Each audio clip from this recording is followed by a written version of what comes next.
Welcome to Let Me Fix This. Enjoy the video. In this video, I will explain how to play Super Mario 3D Land on Android.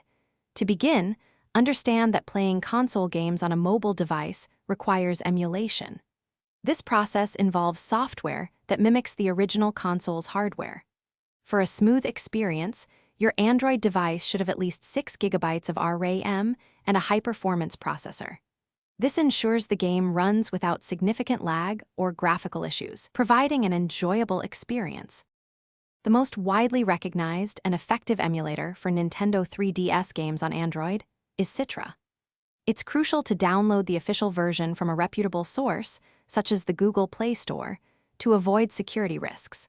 Before installation, verify that your device's operating system is Android 8.0 or newer, and that you have at least 100 megabytes of free storage for the application itself. This ensures compatibility and proper functioning. Once your emulator is installed, the next step is to acquire the game file, commonly referred to as a ROM. For Super Mario 3D Land, this file will be in A3DS or CIA format.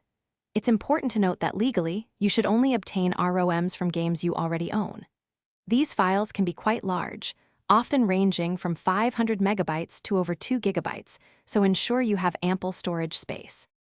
With your game ROM ready, open the Citra emulator and navigate to the option for loading games. Select your Super Mario 3D Land file to begin.